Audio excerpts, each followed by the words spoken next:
I would go have to dig in people's yards, put things in their corners. Each time when I'm asleep, I was tormented sexually by things. And when I asked her, she's like, no, that thing is supposed to come to you to fix something in your body. I'm like, fix what? Like through sex. Why is it supposed to be like that? What is it? It's like, yeah, that's something that you're going to be working on. I don't know what she was putting in me. If you had to calculate, how much money did you spend on this? Minus 100,000. Plus minus 100,000. I couldn't believe when I left there, when I look at my account. I left there, it's not a joke, I left there with 0.00 plus debt. I took all of those nonsense. I piled them on one place. I started crying. I'm like, I don't know how I got here. But God, you're going to take me out. I don't know what is this, but you're going to take me out. Justify family, thank you so much for tuning on to this episode. I just wanted to thank a whole lot of you guys, 100,000 subscribers. Wow. Thank you so much for tuning on to this episode on this channel rather. One more thing, I actually wanted to let you guys know that we've opened for sponsorships. If you have a company or a business or a brand and you want to partner with us, make sure that you email us at info@tinomedia.co.za. info@tinomedia.co.za. We're waiting for you to partner with you guys so that we can work together. Please tell me who you are. Where are you from? Okay, my name is Mpho. I'm originally from Rustenburg. I've been in Joburg since 2011. Okay. Yes, it's been some time now. So yeah, I'm a single mom of a daughter. She's 6 years old. Yeah. Yeah, how long have you been? You said you've been in Joburg for 11 years, no? Yeah, since 2011. Oh, since 2011. Yeah, because that was my first year. I was studying in some college around. Oh. So after then I started working, and then I found a place. Yeah. Here in Joburg, yeah. Tell me about yourself. What kind of a person are you? I'm just trying to understand. Yeah. Okay, in a nutshell, I'm very loving. I'm someone who's very warm-hearted. I love people. I believe in helping people a lot. I can even lose everything just to help someone. Like, I'm just like that. I'm selfless. Yeah. If you look back in Rustenburg, you check your family, would you be able to describe the family that you grew up in? Of course. Okay. Honestly speaking, we didn't really grow up. I didn't grow up having much, right? Grew up as a family of 6 daughters, mom and a dad, in a 3-room house. Yes. My mom was a stay-at-home mom. Okay. And then my dad was working here in Joburg as a caretaker. He worked at, these jobs like grass cutting and all of this, my kitchen and all that. So, but then with the little, he was earning 3,000 at the time.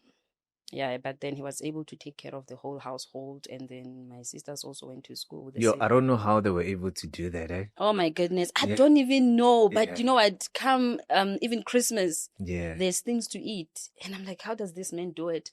But another thing that I picked up about my father was he was very hardworking. He was a hard worker. Like, I remember they used to argue with my mom. I was like, sit down. The whole day he's busy up and down. He had a garden, like vegetable garden.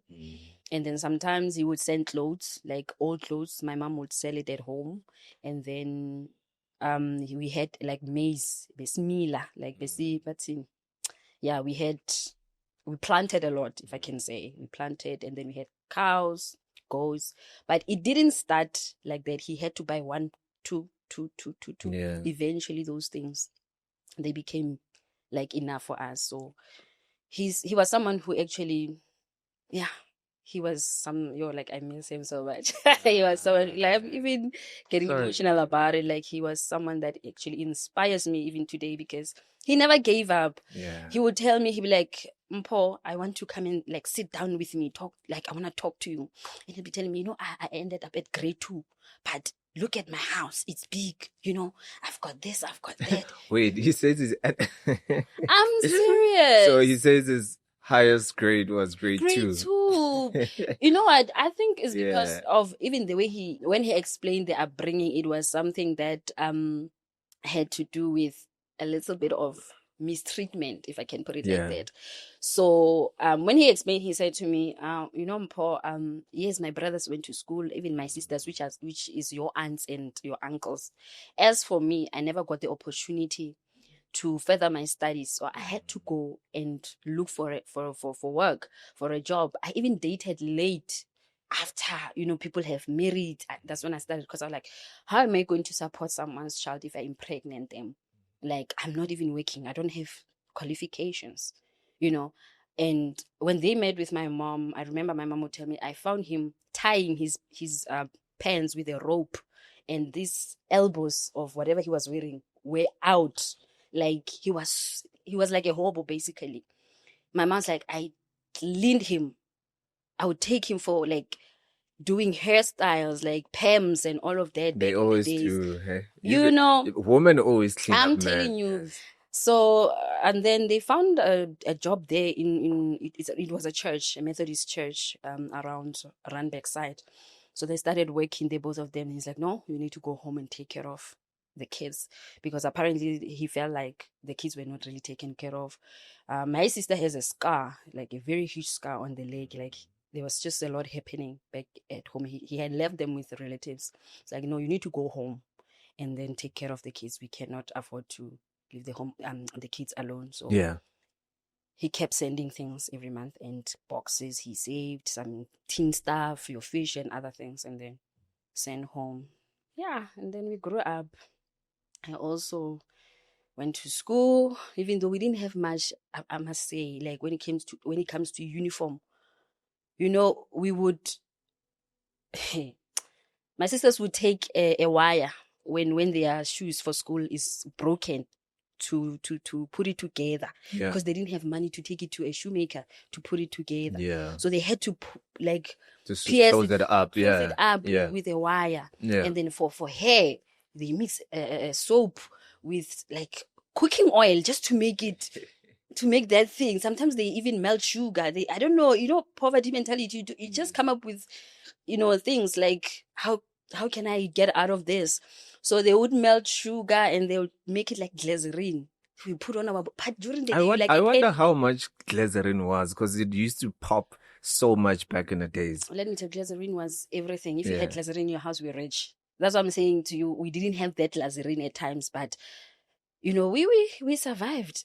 Sometimes when you come back from school, she made that pap, or it's that maize from the garden, without anything. But you have to eat and keep quiet. Christmas, you even eat morogo, vegetable, spinach with pap. But we survived. Would you say that you guys were poor, or you were just surviving?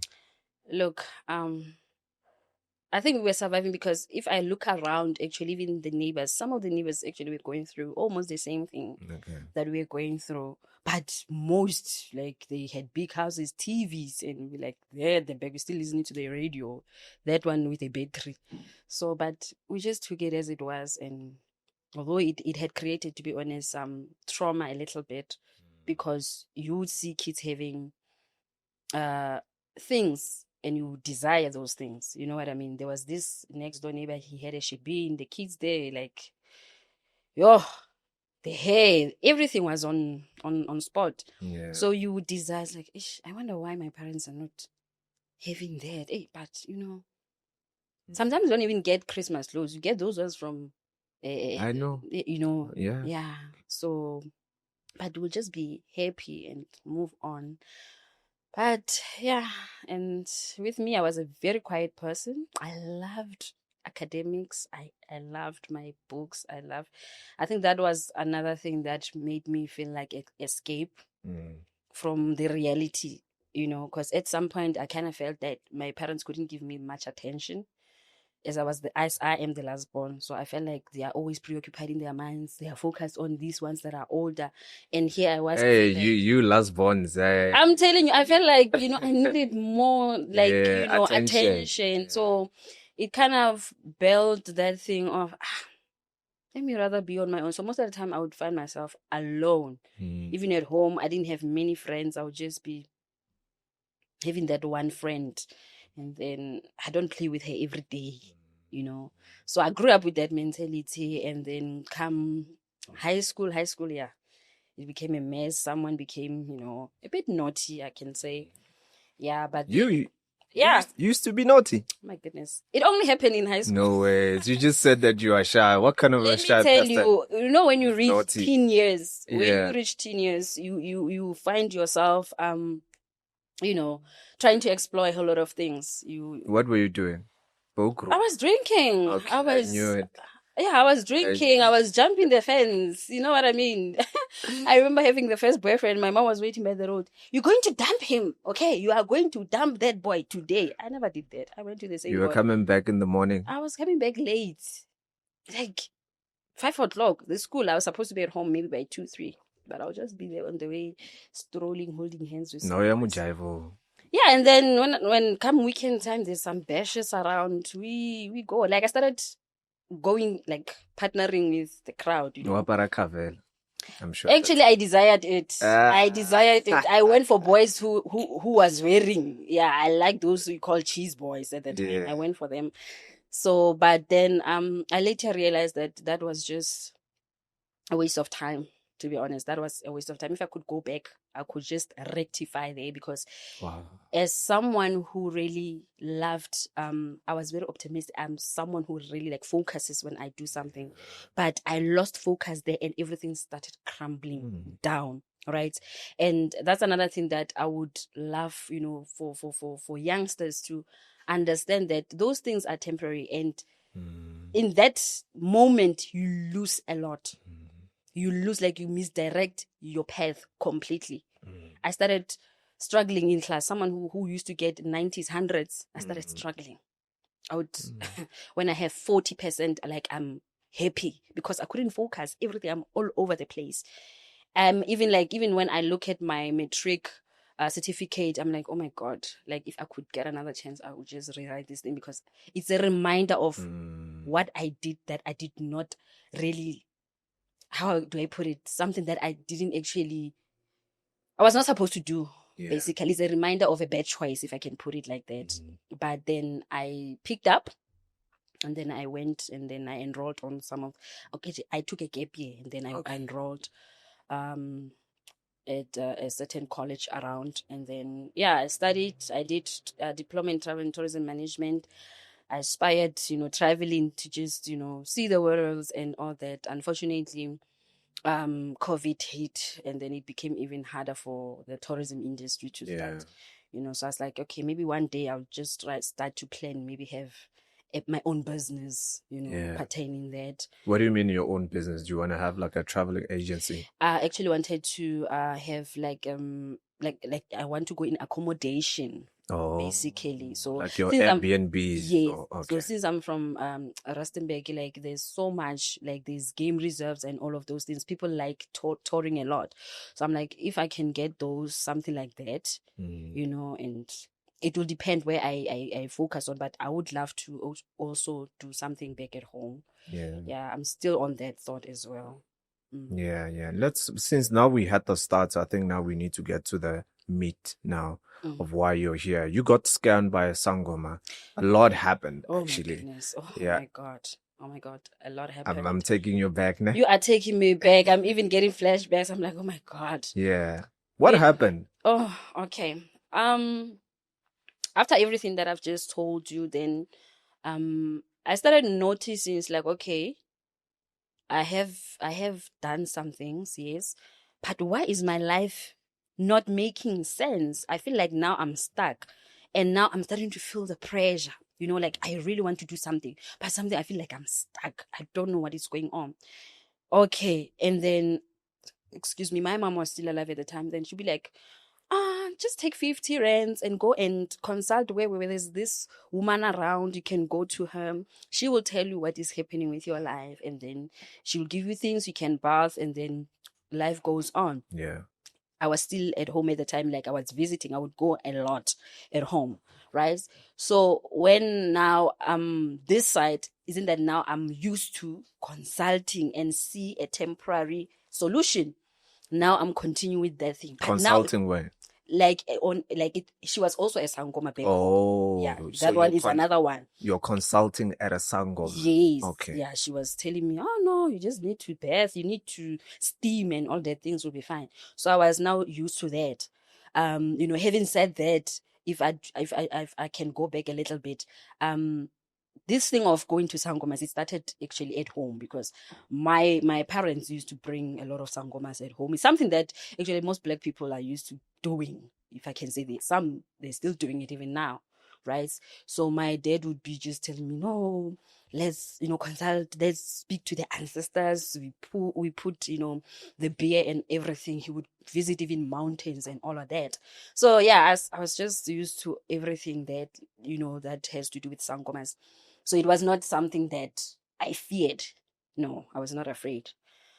So something 2000 and I'm not sure if it's 2016 or when. Yeah, I don't remember quite precise. I lost my sister, the one that I come after.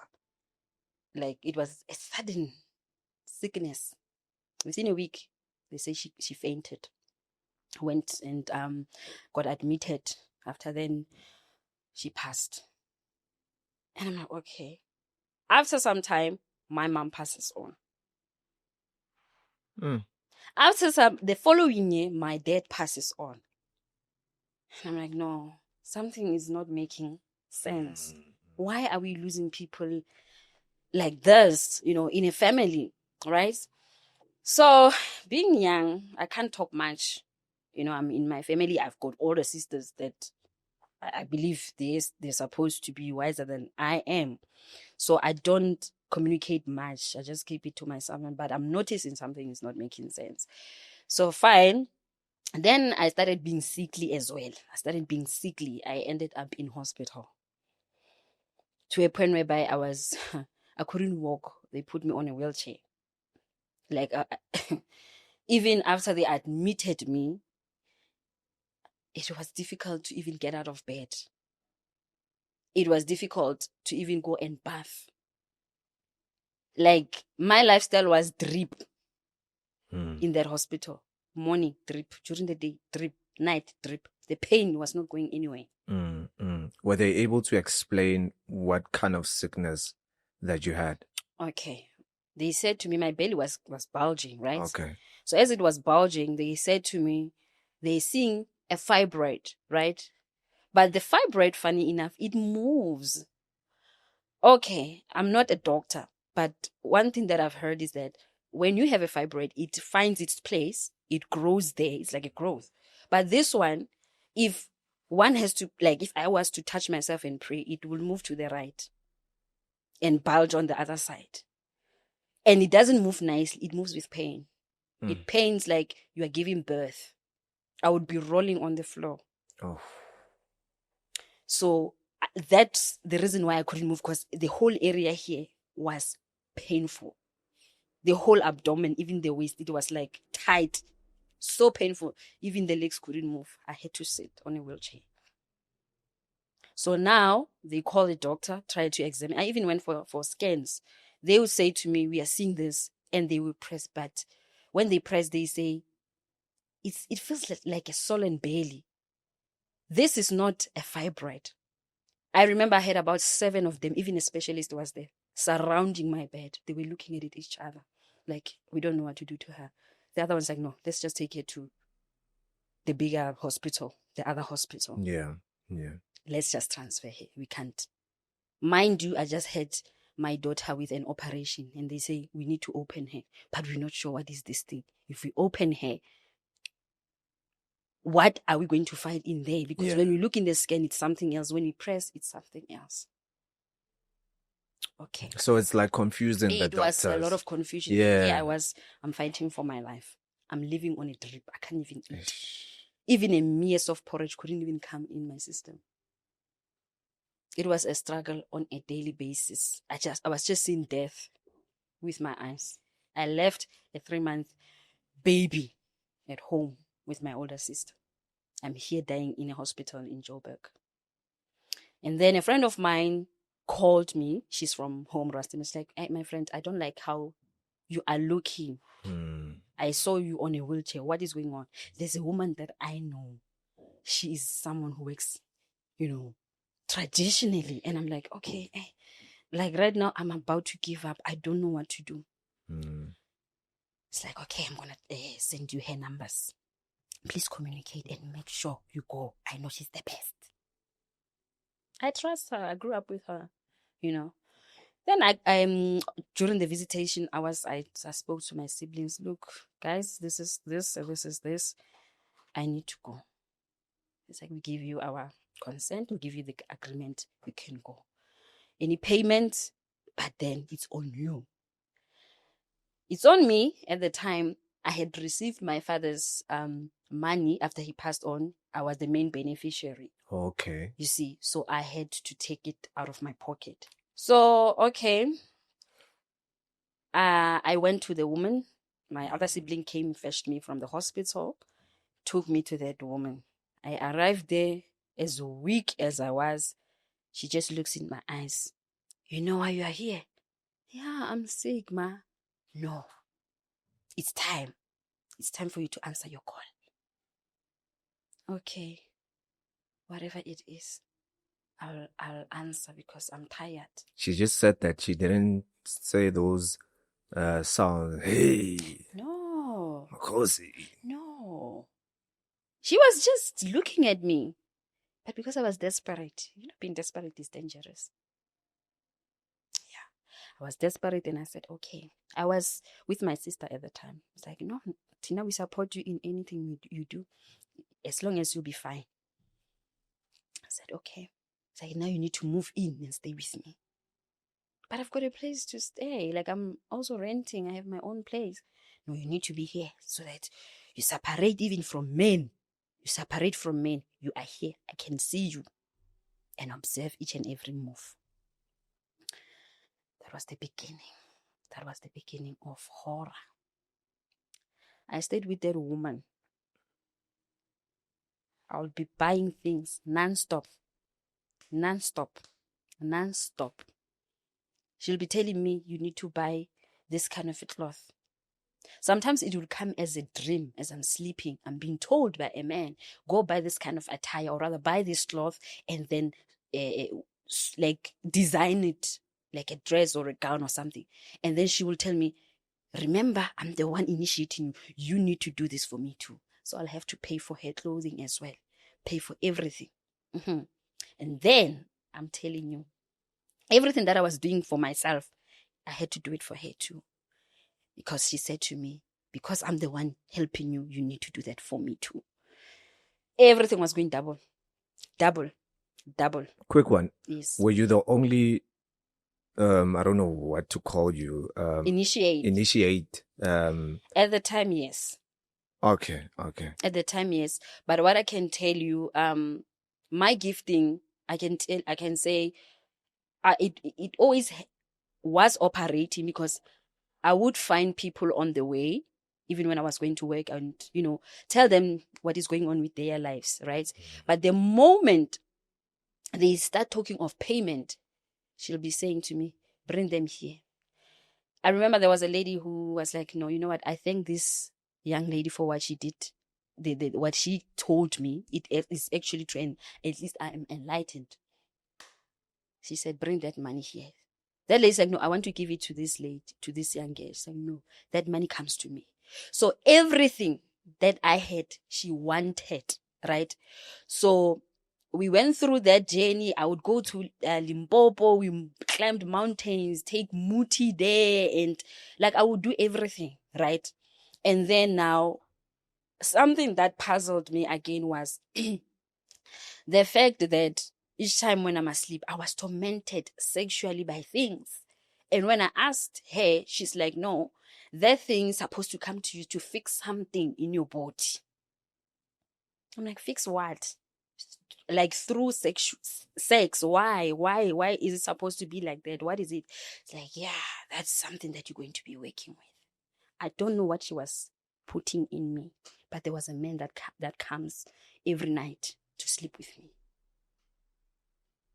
Every night. I was like, there was a point where I felt exhausted, even in my body, because of all of that. We did everything. I popped money for each and every trip. I'm the one doing everything. Everything. And she said to me, the only food you're going to eat is samp. It's samp, rice with soup. You're not going to eat meat, anything. Then there was this bucket. It had this foam.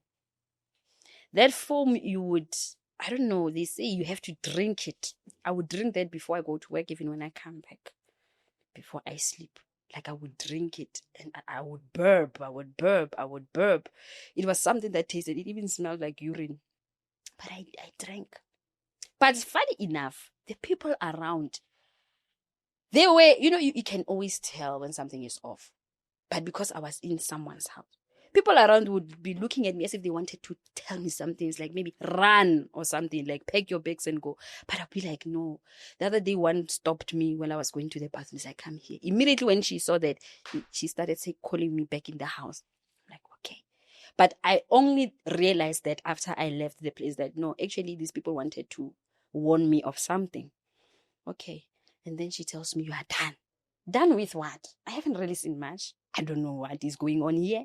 Yeah, you are done. Now it's time for you to go buy muti to go and work. The muti that I told you. Some of this muti, she didn't even show me anything. She didn't show me anything. She was just saying, take this brown one and mix it with this pink one. But she refuses to tell me what is the name of this so that I know I can mix for myself. Buti, I will go. After work, I would knock off at 5. We go straight, Rustenburg. And, I would go have to dig in people's yards, put things in their corners, and come back. They will pay her 3 point something. She will give me 100 rand. We come back. I'll be quiet. When I arrive, I have to bath and go to work. I was just living that lifestyle, but I couldn't really understand what is it that I'm learning from here, because there's nothing that I'm learning. We would go home. She's like, yeah, there's we have to go and do a ritual for you. Where I come from as your Gobela, we are going to Limpopo. When I get to Limpopo, she says, slaughter a goat. I bought a goat. I bought 2 liters of cold drink. I don't know, 24. As if I'm buying for a shop. I bought food, everything. Even tent. I was the one. And then she woke up in the following morning. She said, the ancestors say these things they don't want the blankets you bought. They are small. You must buy big blankets. I had to buy these huge blankets. I don't know if she wanted those expensive blankets, but I had to go and buy those big blankets and give her. What about apparently, the ancestors don't want those small blankets. What did you take the small blankets? I didn't even take them. She refused. She said I must add on those small blankets. I bought. Came back. Do you think she knew that you had received money from your dad's? A part of me kind of felt like she did a certain research. Okay. How? I don't know.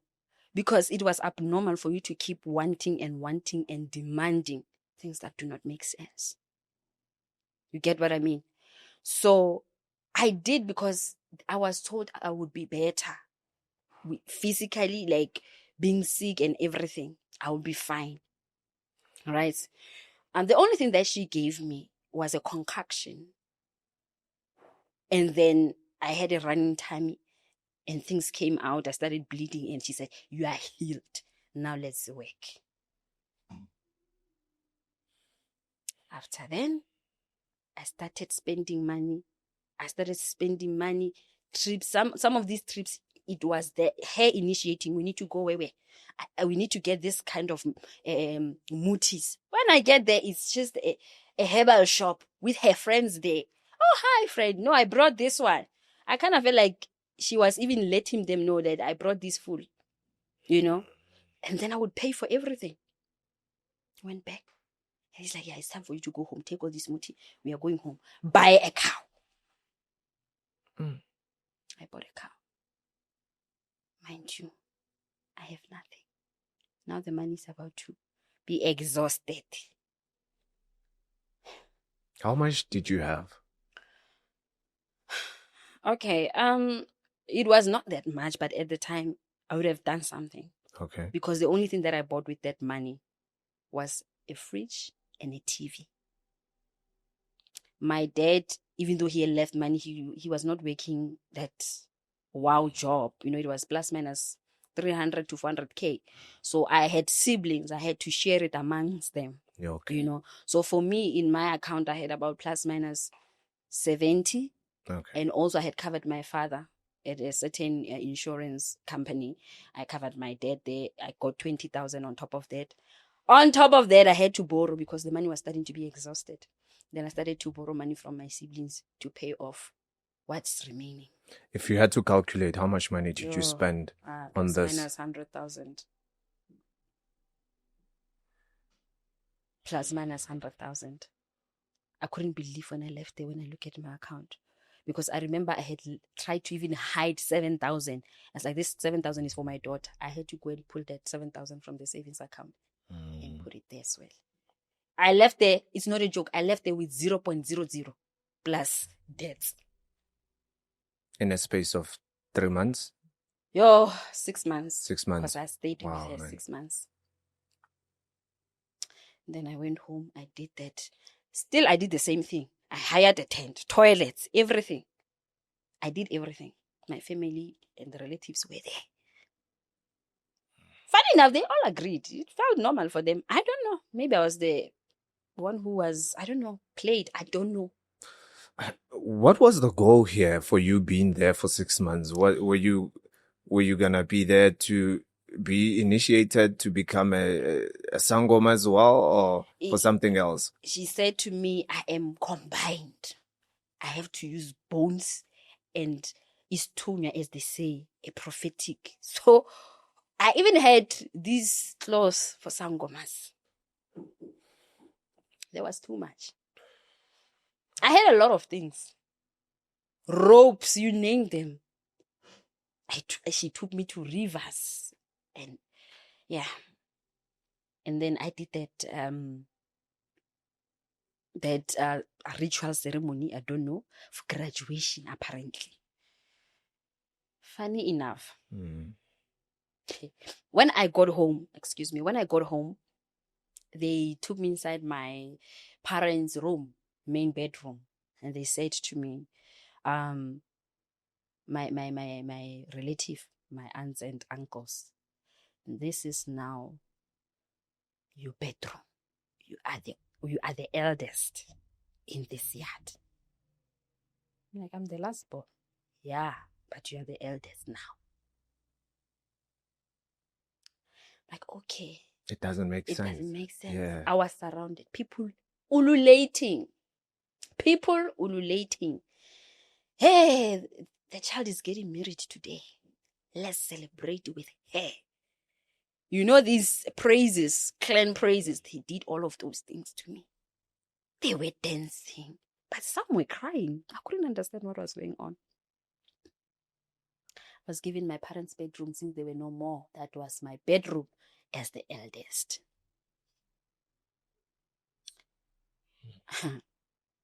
I got out and I started, now it's time for me to go outside and dance.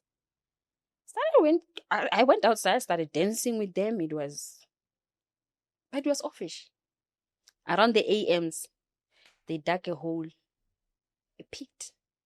They dug. They took everything.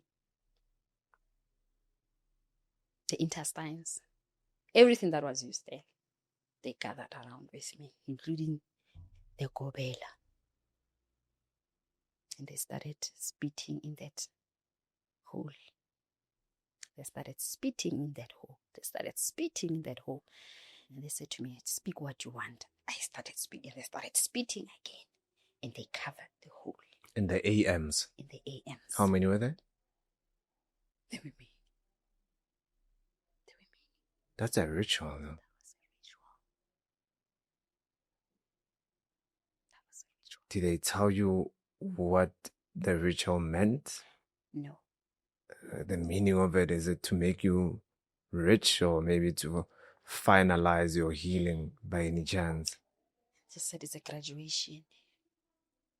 It finalizes the graduation of whatever that I was doing. But somehow I felt weird. I'm like, something is off. What's going on? The following day, I'm like, no, I'm going back to Joburg. Oh my God. My life started becoming complicated. Started having nightmares. I remember one day, I'm a very prayerful somebody. I knelt next to my bed. I wept. I took all of those nonsense. I piled them on one place. I started crying. I'm like, I don't know how I got here, but God, you're going to take me out. I don't know what is this, but you're going to take me out. This was after the whole ritual. Okay. And just the following day? The following day, I said, I'm going. Amen. I went back to Joburg. After that week, I experienced a lot of nightmares. Nightmares, left, right, and center. Some become like dark images. Some they want to take me. Some they want to give me blood. It was just too much. They wanted me to tie things on my neck. It was just too much. I would refuse. Run. I'm like, no, I don't want this. I don't know how I got here. What was this woman doing in my life? She took all my money, but my life is a mess. I don't know what is happening. I'm like, no. Let me just go back. Let me pray and ask God what is going on. And I want to get out of this because I didn't even trust anyone from there. I prayed. Then I remember one night as I was sleeping, I saw an image say, go to church. Run. Take off those. I had beads. I took a scissor. I cut everything off. I started feeling like I'm losing my mind. My brain started feeling heavy. I started losing, like even when I walk around, I become lost. Yet I'm going that way. I started losing, like, my way. Like, there was this confusion that was starting to happen, and I felt like I'm going to go crazy. And then I met a lady, and she's like, no, let's go to church. And then I found that church that the man prayed for me and took all of those things and said, you're going to have to burn them. That's how I left that thing. But that was not the end. Do you think that in the beginning, or maybe during the graduation moment, you were initiated into a certain world? I would call it the dark world, or dark kingdom. Yes. Right? Whereby now when you start wanting to leave, there's consequences. That actually was an initiation of something that I was not aware of. Right? I don't know how to put this. You know, I have always noticed in my relative that people carry giftings, like prophetic giftings. Some they can worship, but they can't walk in that journey freely. There is something that is off. You know what I mean? So I started asking myself, is it something that was done in my bloodline or what? Because now I started also encountering, my God, serpents, huge serpents. Some of them claim me as their wife. Oh my goodness, like it did not end there. To a point whereby I saw myself in the spirit realm, like as I was sleeping, I was going down the water. It had swallowed me. A huge snake had swallowed me. I fought with it, and I started praying, and it went up with me. It was so heavy. It went up with me. And then when it vomits me, I was covered with a slime. Like, I couldn't even see. I was trying to pull those things. Like, I was covered. I was on top of water. And there was this mermaid, like it came. It's like, we are not done. We're still going to come back. Sure. We're still going to come back. And that's what happened. It became a cycle. Wherever I enter, I encounter something similar. Whether it's church, I encounter something similar. It's like even where I go, I would find it would be a church, but the more I go deeper, it's a cult. When you look at the Sangoma's life, do you think maybe because of you spent over 100,000 rands when you guys were together, did you see some certain things that could maybe say to you that she's chowing my money? You know, maybe she bought something, furniture, TV. Oh my goodness. Let me tell you. On that note, before the ritual that I had to pay for the goat, she then bought couches. She painted. She started doing things. She made a borehole. She didn't have water. She had water now. Like, she renovated her house. Bought plasmas. She renovated her house. Where do you think she's getting the money? That was my money. I mean, like, you were always there. I get it. You guys were traveling around, and also you are the one digging at people's houses. Let me tell you, that money that she used for the house, that was the money that I brought. I will tell you why. Most of the people that came there, they would come because they know me. It's like, okay, Mpho, we know you. I'm like, yeah, there's someone. Because isn't that I'm subject to her now? So she would get that. But the only yard that he went to, it was in Rustenburg since I came there. And it was 3.5. So she cannot be renovating a house with 3.5. Everything was my money. Because now I had to put on the altar sometimes. I had to, like, it was too much. When you sit back in Joburg now that you left Rustenburg, did you think to yourself that, ish, I got scammed? Look, when I sat down, I actually contacted one of the ladies that I took there. She said, it was not even just her. There was a colleague of mine that I took there. It's like my life became a mess. Ish. My life became a mess, but I cannot blame you. And the lady said to me, I was so mad. And for that, I want to expose her. At that time, it's like I even sweat at her with messages that I want to deal with her. Because now she's threatening me that she will bewitch me and do this and do that.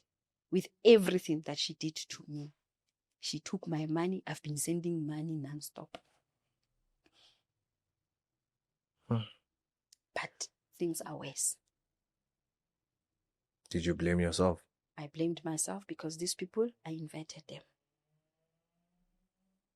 Even though they said, don't blame yourself. Even though they said, it's not your fault.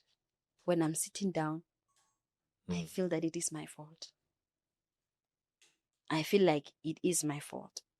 Because now, I assured them that they will get help in the beginning because I was not even sure of myself. What have I entered into? Now when I realize as well that I'm scammed more than them, I'm ashamed. I'm ashamed. I feel the guilt. It's in my shoulders. I'm carrying it. Sometimes I see them post with heartfelt messages. Ish. And I'm like, the last time I spoke to her, it's like, I almost even lost my job. Because she was threatening me, telling me that you will lose everything. She was cussing you. She was cussing the lady. Oh, the lady. Lady. And then she said to me, I told her you won't win. You don't know who I am. So, some of it, I would feel like maybe she also did things to me, hence the nightmares. I don't know.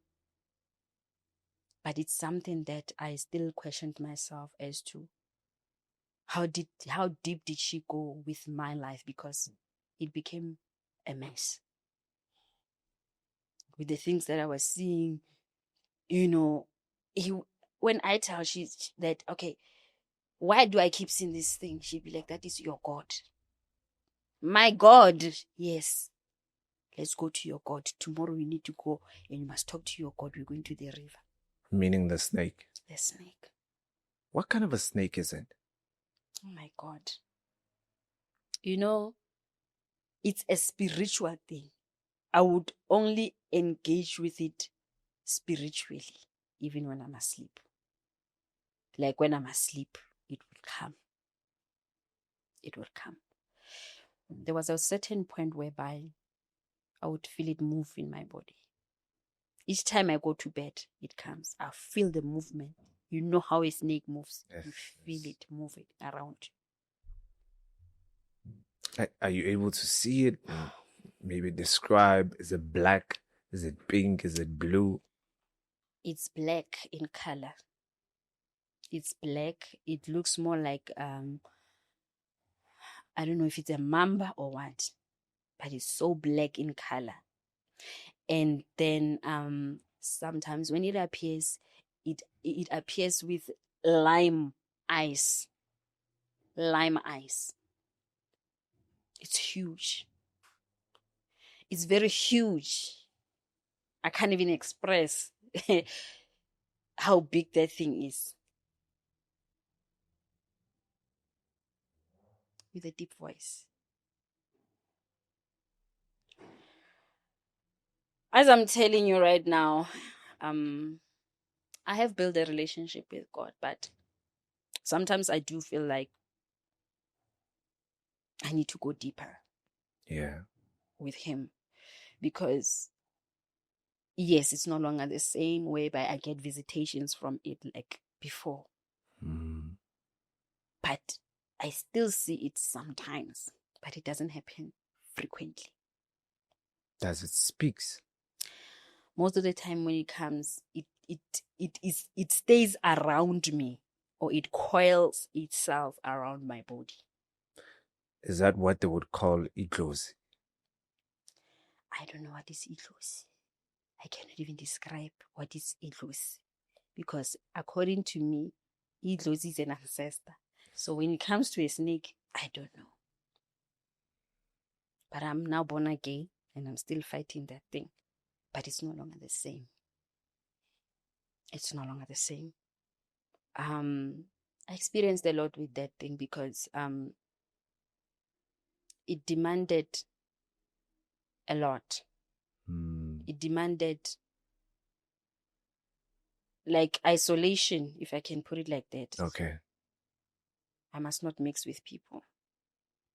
What about relationship? A relationship, I must not even have a man. I can date you, let me tell you, within 2 months we are gone. Separate. And it's not even your fault or my fault. Yeah. It's something that has turned itself into a pattern. So who becomes your man? The snake. Yeah.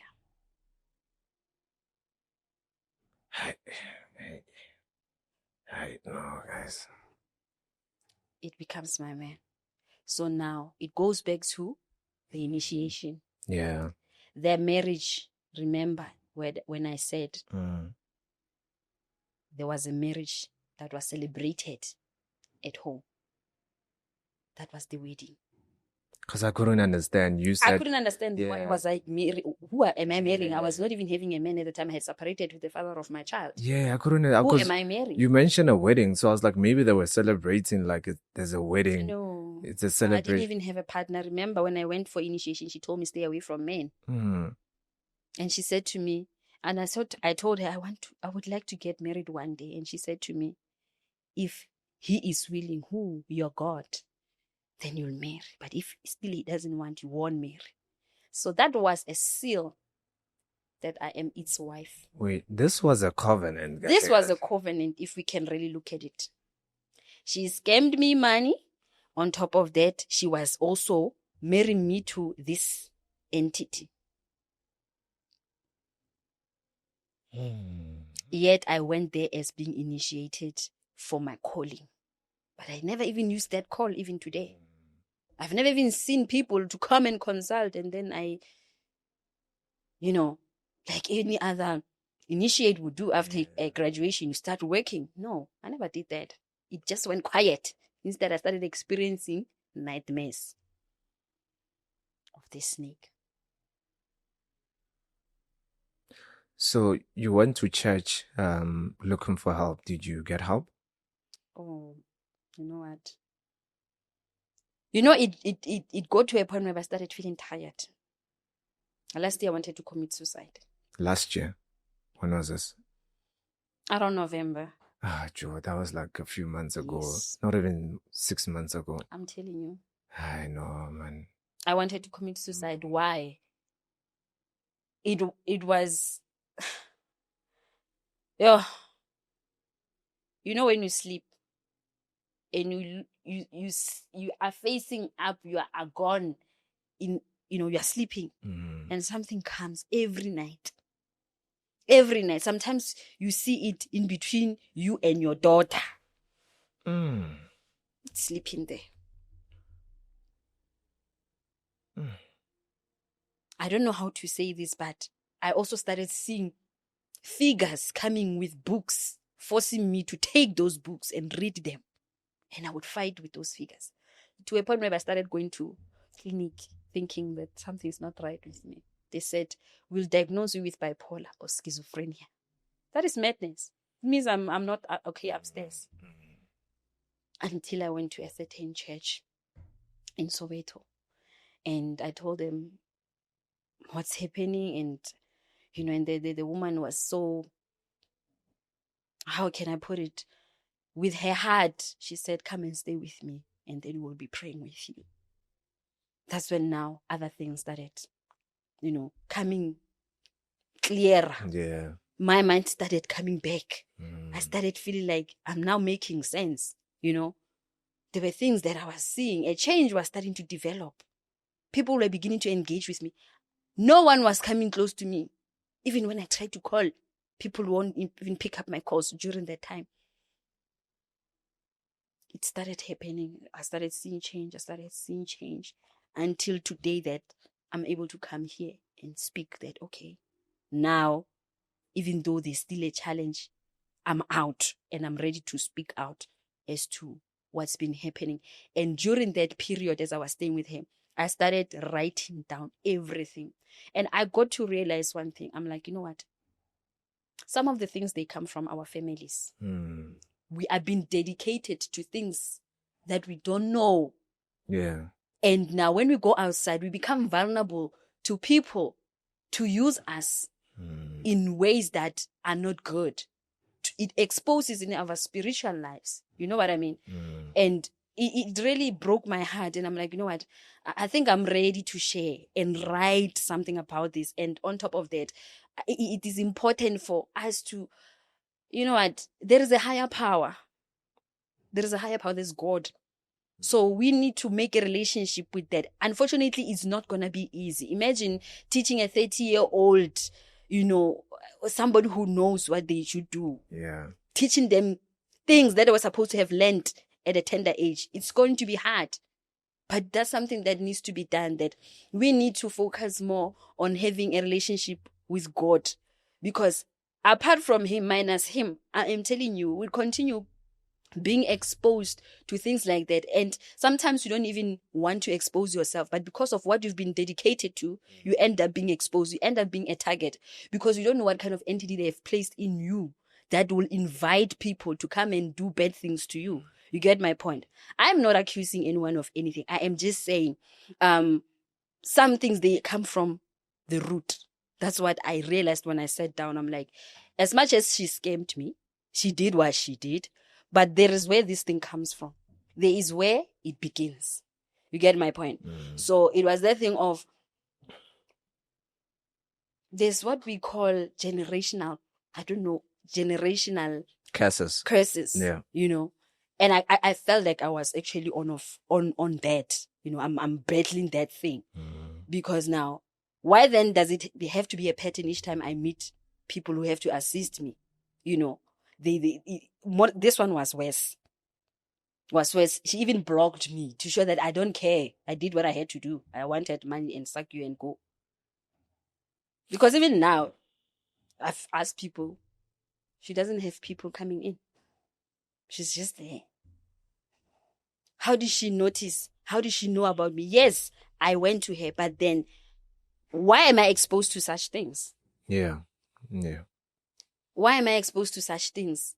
Even if I run to another door, I'm saying only now. And now is the thing. When I went to that church, that the leader said to me, I cannot give you much. What I can teach you is to read your word. That's where you'll find your answers. I started reading the word like I'm crazy. When I sleep, is the word. Whatever I do is the word. I pray. I ask God for help. I saw myself coming back to life. If you can tell me about suicide, I'm not interested. But I'm telling you, last day I wanted to end my life with my daughter. I wanted to kill myself. I'm like, I don't see.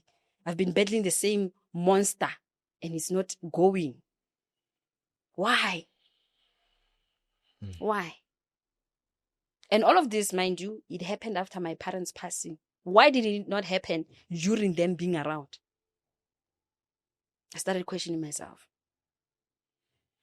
My mom and dad were around. This has never been like this. Yeah, I had challenge. But now why after they passed on?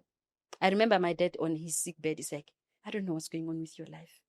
I'm really worried. As sick he was. And he passed on few weeks. But he passed on worried. But my message, honestly, it's very brief and short. Have a relationship with God, because there are so many gods out there. There are so many things that represent themselves as gods. And until you become close to God, you won't understand who you really are and what you are fighting.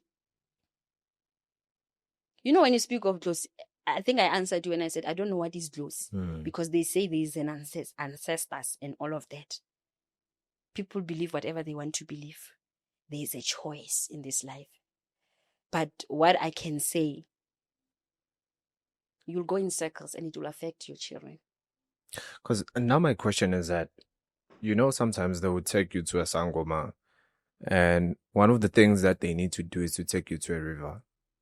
And most people, they would say that there's a snake down there. I don't know what it does and all that. Let me tell you, when you get there, you have been taken deep. Like, they took me into the water. And as much as I didn't go deep, maybe she didn't take me to where others are saying. But the time I went in, that's when I also started feeling, like, that's the beginning of feeling the movement of that thing in my body. Because she said to me, now you are ready. Now you are ready. Go and take your God to start the work. Then she took me to that river. From there, she's like, yeah, let's go. She took me deeper.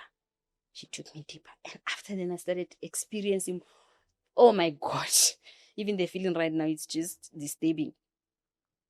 Like, it goes around your body and it sleeps with you. It gives you babies. Imagine having to experience a feeling of something that you can't touch. It is happening spiritually. How do you stop that thing? Like, how do you remove it? You know that you can feel this thing is moving. For instance, you feel like there's a bug moving. How do you stop it? But you cannot see it. It will walk the way it wants, because now it is been given to you. It starts in the spirit. So you can't see it physically. But spiritually, it is waking. Now, it's waking you. It's waking you to a point where I would have dreams seeing this belly bulge like in a dream, and there's a snake inside. So it gave you a baby. It gave me a baby. Sometimes I see myself in a house down the water. That house doesn't have, it's made out of sand. We have babies. The last time I checked, we had 2 babies. Me and that thing. And let me tell you, the minute I get a boyfriend, you are gone. What do you mean you are gone? Like no, it's gonna make sure we break up. Okay. And when we break up, I always know, oh my God, here we go again. I started even stopping to feel broken after a breakup. I started feeling numb. It became a pattern. And then I took a decision. Let me rather be alone until I'm sure that I'm free. I'm sorry, man, about what happened, eh? Yeah. I'm sorry about what happened. So how are you feeling now? I can say I'm still battling thoughts, flashbacks, memories, okay, anger towards myself. Why did I allow myself to go there? Was it gonna be better if I didn't go? Was it gonna turn out better had I not went? But was she just there to seal what was already there? But she had to now drain me first. Like, I'm dealing with that, and then, but as I say, I'm at a better place. I'm much better, and I now feel like, hence I'm here. It is time to enlighten people. Yeah. And even if you are someone who believes in those closey things, understand what it is. Find information about it. What is it? What is it there for? Before you begin to accept something that you don't know. To avoid regrets tomorrow, because such things, the ending is never good. Yeah. The ending is never good. A part of me feels like, okay, yes, I encounter such people and all of these things. But can people just be attracted to one person like that? And then I remember how, I would always be with my father's close, and he would be always with me on this altar that he had created. I'm like, was I not dedicated there and there? Was that not something that I was given? So maybe it was time for me to marry it. Like, complete this thing. I think it's a generational curse, man. And most of us have been through that. Whereby our parents, they have some sort of like an altar. Definitely. Whereby they need to slaughter a goat or a chicken. Time to time, they have to pour blood there. Let me tell you, during the initiation, taking you aback, I would be told to kill a chicken, it must die on my hand. That spirit of a chicken must not come out. I must not kill it until it dies there. I must cut it while it kicks up. I must be holding it like this. Yeah. I had to kill a goat, right? I was told that I have to kill a cow. They gave me a knife. Tell me what was next. What was next? A human being. So you. I mean, if look, this thing is like a step. Yeah. You start with a chicken, now a goat, a cow. Yeah, no, it's a lot. Honestly, I don't want to lie to you. It's a lot, and I started noticing that, this thing will end up affecting my daughter. That's another thing that made me fight. Let me tell you, the fight was not easy. I'm telling you, even now, there are things that I'm still, but it's no longer the same. For the sake of, this thing must not continue. Because some might be fine with it, as it's a generational case. Some might be embracing it. But as for me, I cannot embrace that. Because I've lost even my parents. I've lost my sibling. I've lost my sibling. What would you say to people that they currently are in the situation that you were in back then? Some of them, they know that they have to buy goats and chickens, and they're not even aware of they know, what they are don't they doing. know. They just told, buy, then your life will be fine. 100%. What would you say to them? Oh my goodness. As I would repeat, don't just do anything because you are told. Yes, some of these things you'll be forced by parents.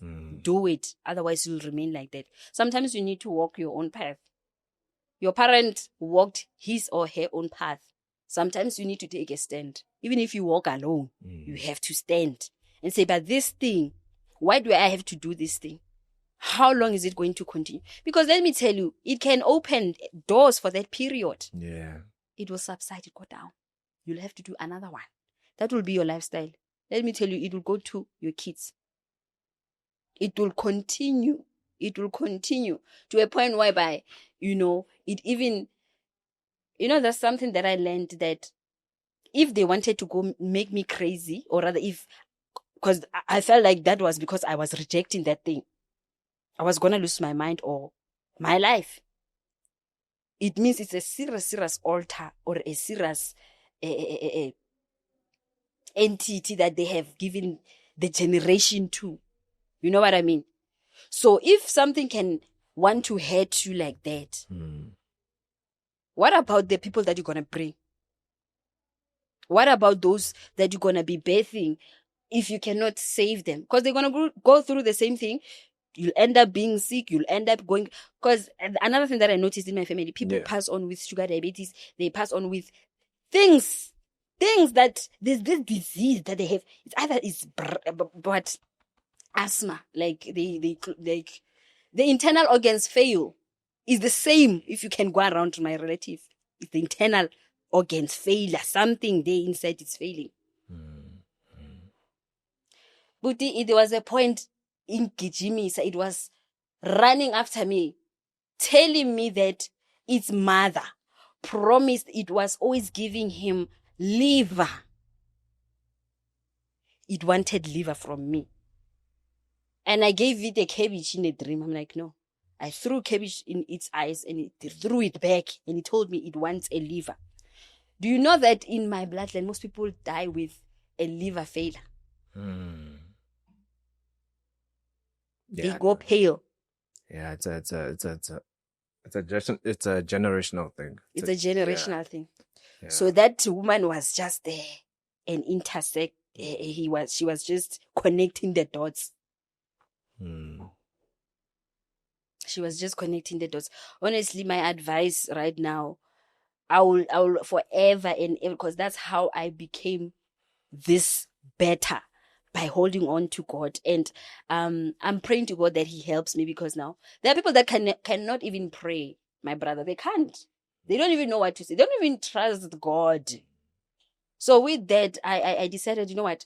I'll just let me produce something that might help them. So I'm working on it, hoping that, it will reach someone somewhere to help them pray. It's like a daily prayers I'm trying to, design for people on a daily basis. In the morning, how do you pray? Even though the word of God said, if you don't know how to pray, our Father who art in heaven, that's the prayer. But there are those that would desire to go deeper. That is why now I started to say, you know what, let me try and design prayers and scriptures for people, for those that don't even know what to say, in alignment with generational cases. So that's one thing that I'm saying, you know what, you can get out. Yeah. Because they say to you, if you leave these things, you go mad or you die or you get paralyzed. They punish you. Let me tell you, it's true. Yeah. Because you know what? They have a gate, a hold of you. Yeah. Someone somewhere in the bloodline said, you know what? I'm dedicating my blood. Yeah. They have a covenant. That is a covenant. Yeah, you 100%. See? That is a covenant. So now it will affect until someone says enough. Yeah, I mean, like, a covenant is very dangerous. It can affect your kids, or your grandkids as well, So you'd be shocked that probably maybe your grandparents were serving something and that thing kept on going and going and going. Now that there was a point whereby maybe your parents couldn't do anything because they're also trying, it's not like they had money. That's one thing that I noticed, because I remember, we used to even hear a gorilla with chains around the yard. There was so much happening in that yard. I'm serious. Yes. Jeez, man. I remember my sister saying she fell at night, and when she fell, something picked her up. There were things happening, like that, weird things. Now I used to see that. I believe that the tall man that I saw, it was this snake. Wherever I went, that man went with me. He was wearing a long jacket. And I'm sure you were too young to understand. Maybe your parents were the ones that understood what's happening, and that thing moves from your parents, then they come to you guys, and then from you, then it goes to your kids.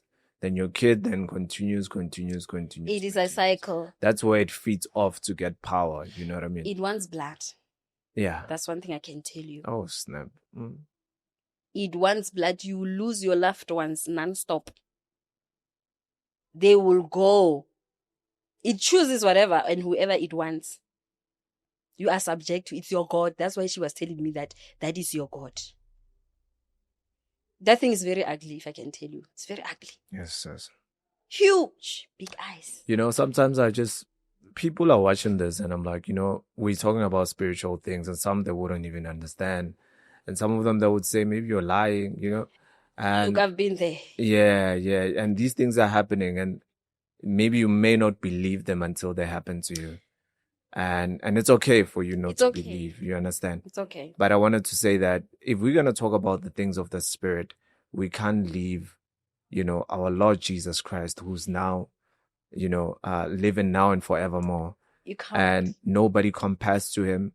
And let me tell you, if you need deliverance from these things, the only person who can save you from those things is the Lord Jesus Christ. I'm telling you, and but I wish people can know this. Oh, I wish people can know this. Like these things, this is a spiritual warfare, and things start in the spirit, then it goes into physical. There's nothing that starts in the flesh, even when you understand? Begins, when God began everything. Now I'm going to the things of God. He started by speaking, manifesting it in the spirit, right? Yeah. So that it can now come to the flesh. Yeah. So there is nothing that just comes without being built first in the spirit. Yeah. So my God, people, they are missing so much because that thing, what I have learned about it stays underwater. It is called Leviathan. It is called the Prince of the Air because it can go up as well. It works hand in hand with what? Queen of the Coast, which is what? Queen of Heaven. They go up, they stand there. I've seen that as I was going. Not the heaven. Not the heaven. Yeah. Not the heaven that they call it like that. It stays here up. Ne? The reason I'm saying that, it's not something that I just heard. I saw as I was now starting to build a relationship with God. God took me in the spirit and I started seeing the two of them together. And they opened a cloud like this, picked on me in the dream. And then the voice said, you are fighting this. Those are the principalities that the word of God is talking about. Now, as much as we can call it curses, yes, people dedicate themselves to that thing. They make a covenant with the things of the water. The fallen angels. They're not aware, man. No, they're not aware. Not aware. Because when I'm listening to you, when you're talking that you used to pray, read the word every day, that's where the breaking of the covenant started happening. But it's a deliverance, and deliverance takes time. It takes time. That's why I'm saying where I'm at. And also, sorry to cut you. And also with you as well, for you to be initiated, it didn't just happen once. There was a build-up. Towards it. Because remember, you were there for 6 months. I was there for 6 months. So you were convinced now and again, until they got you. Yes. So the moment when you got baptized, because the moment when you go into that river and you feel a snake, that's a cup you're filled. Gone. I forgot to mention something. Yeah. They said, bring your pad that has blood. And then they took it to the river. Then we sealed the covenant. So, and you, if somebody's listening to this, man, these things, they need blood. This thing, they need blood. For them, they feed off blood. And they don't mind to kill as long as they have access to you. Right? But I want to talk about the blood of Jesus that was shed for us. Oh my God. That blood was enough Oh my God. That blood You're was talking enough. about my first love there. You understand? That blood was enough. We don't have to do, but we'll get into it because of, time, that we don't have to sacrifice anything, any chickens that was enough for our sins, right? So now we are being ripped off. These things are just scamming us. They just you'll be dry. They will mess up. Financially, you'll be in bondage. They'll mess you up, man. You'll be in bondage financially, mentally. If they want to make you sick, you'll be sick, and you'll keep saying, "Itlos." Yeah. You keep going back. It'll mess you up. Work for it. Yeah, it'll mess you up. Tired. It'll mess you up. I don't want to lie. And there are people that they know that it messed them up. They know. Yeah, they know very well that it messed them up. And just understand. I wish people could understand that the Lord Jesus Christ can save them from these things. True. And He can. There isn't anything that is too heavy for Him. There's nothing heavy. The love that God has for them. God loves them so much. God loves you. God loves me through Jesus Christ. He loves us so much.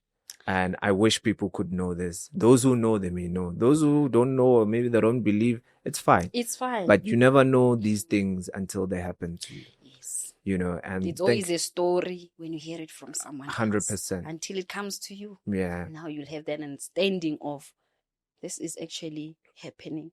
And it's so unfortunate because a lot of people, and if I can say a lot, I say maybe 80 to 90% believe in such. Yeah. And it's really saddening because now, where are we going? Where are we going spiritually? We are perishing. But if you can just give yourself to the Savior, Jesus, I'm telling you, you can never go wrong. Because even my dreams started to evolve. Yeah. I started to get into another realm. I started having visitations of angels, of Him, talking to me. He even gives me warnings of what is about to happen. Like, I have built a relationship with Him in that way. And I thank God. I cannot go back. And it takes patience. Yeah. It takes patience to see a difference. Yeah, thank you so much, Mpho. I really appreciate your time. Thank you so much for having me. I hope people will be inspired. To change. Yeah.